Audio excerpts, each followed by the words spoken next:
Napakahalagang pag-usapan ang meaning ng tafsir. Bakit napakahalagang pag-usapan itong tafsir? Para malaman natin yung pakahulugan ng Quran, para malaman natin ang pagpapaliwanag sa mga talata sa banal na Quran, para malaman natin ang mga dahilan kung bakit ibinaba ang mga talata o ang mga sura sa banal na Quran. At para malaman din natin ang mga hatol, ang mga wisdom, kasi hindi tayo pwede agad-agad na kapag mayroon tayong makita, pag mayroon tayong mabasa ng mga talata, ay agad-agad na natin bigyan ito ng kahulugan. Yung mga nakikita natin na mga kahulugan, itong Quran natin, halimbawa, yung Quran na nakita natin na ini-translate ay, yun ay mga kahulugan lang, mga kahulugan. Ibig sabihin, mga meaning lang, mga literal na kahulugan, pero wala pa doon yung tafsir. Akala natin yun na yung tafsir niya. Ayon sa tafsir, pero hindi yung tafsir. Kasi kahulugan lang ng parang word by word. Pero itong tafsir ay malawak ito na pag-aralan kasi kailangan marunong ka din sa fiqh, marunong ka din sa jurisprudence. Pag may alam ka sa jurisprudence, madali mo rin maunawaan ang ibig sabihin ay tafsir, mashallah. Maraming mga brother natin dito na nagsalam din, alhamdulillah. Okay, tafsir. Huwag natin kalimutan na ang tawag dito ay tafsir. Tafsir. Pag sinabi na tafsir, mm, sa luga, ibig sabihin ng luga ay yung literal na kahulugan. Yung literal na kahulugan ng tafsir.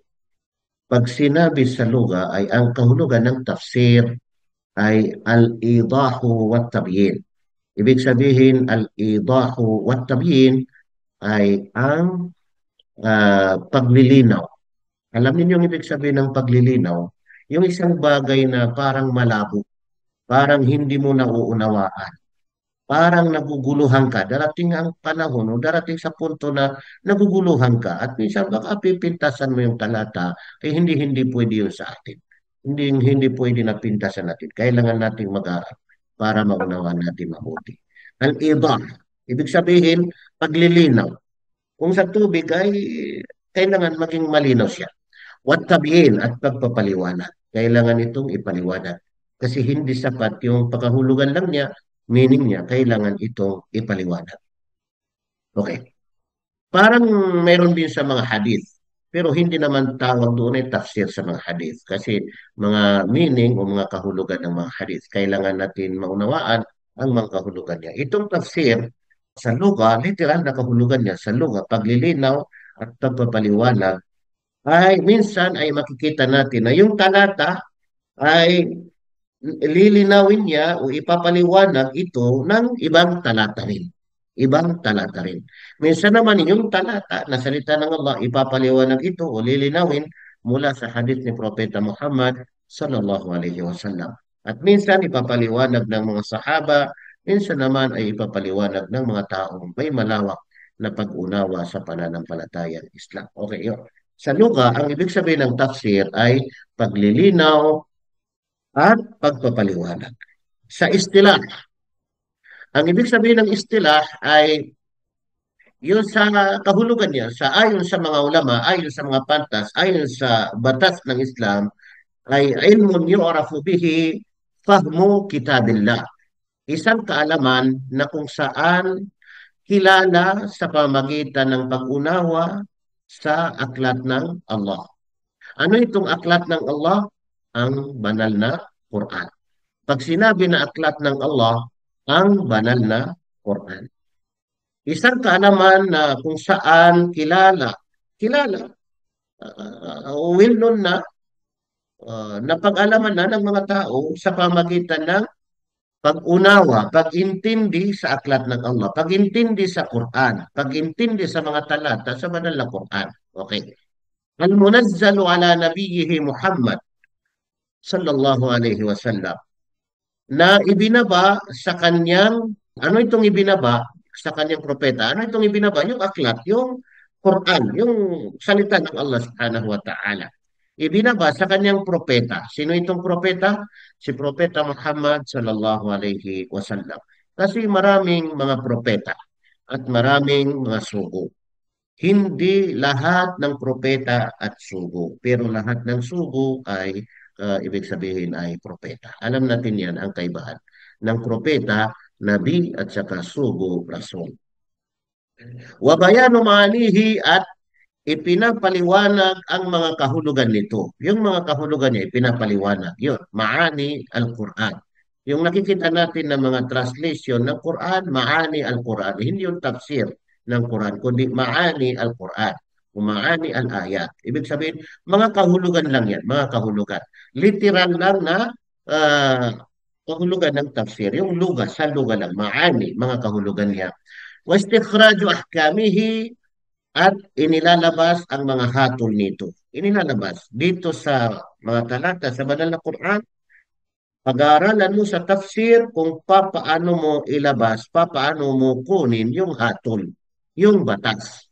Kadami-daming mga kapatid natin na pag nagsalita ay kung ano-anong pinagsasabi ng mga talata, mga aya na hindi naman tugma doon sa kanyang message. So ang nangyayari dito ay ginagamit lang yung talata o salita ng Allah para mapatibay niya yung kanyang sinasabi.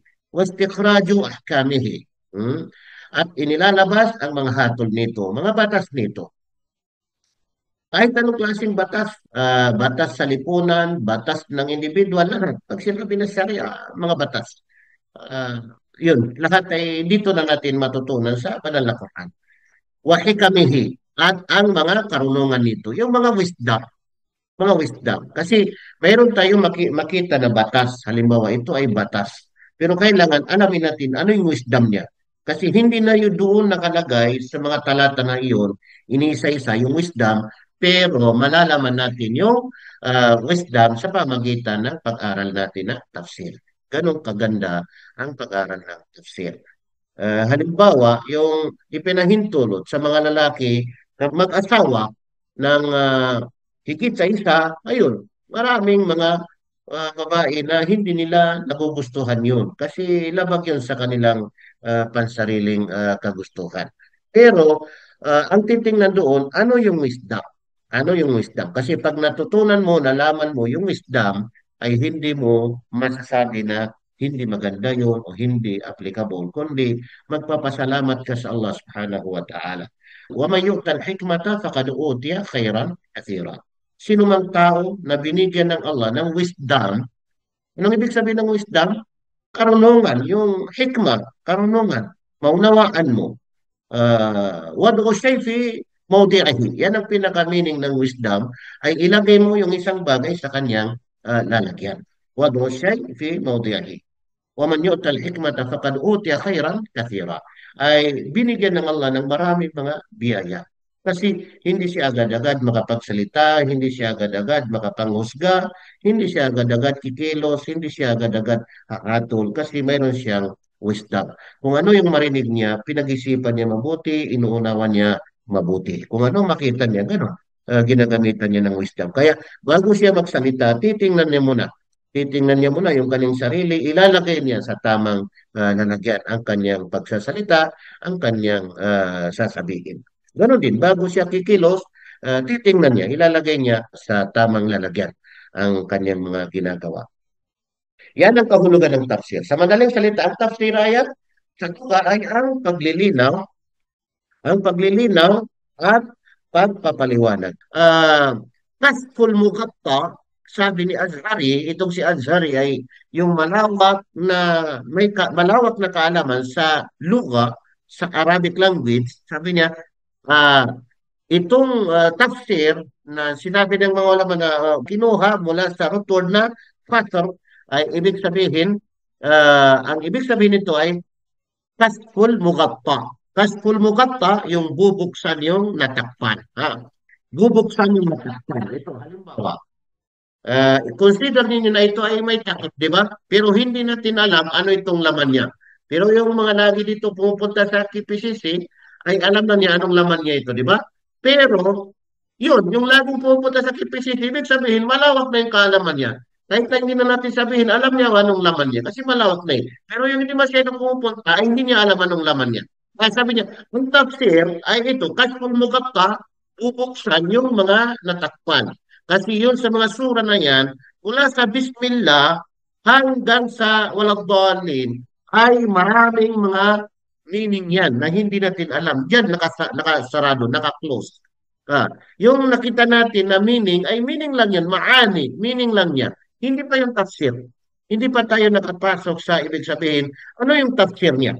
Kasi pag sinabi na ano yung tafsir niya, ay kailangan natin mabuksan yung natakpan. Kasi ang daming natakpan doon na hindi natin alam. Pero hindi naman natin totally kukunin na halimbawa 100% kasi hindi natin makakaya 100%. Wala sa atin ng 100%. Pero at least marami tayong matutunan. Marami tayong matutunan, marami tayong mabubuksan na mga nakasara o nakaklose na mga kaalaman pagdating sa tafsir. Pinakamahalaga. At hindi tayo pwede magbigay ng tafsir na haka-haka lamang. Hindi tayo pwede magbigay ng tafsir na haka-haka lamang dahil ito ay salita ng Allah subhanahu wa ta'ala. Responsibilidad natin, ito ay salita ng Allah subhanahu wa ta'ala.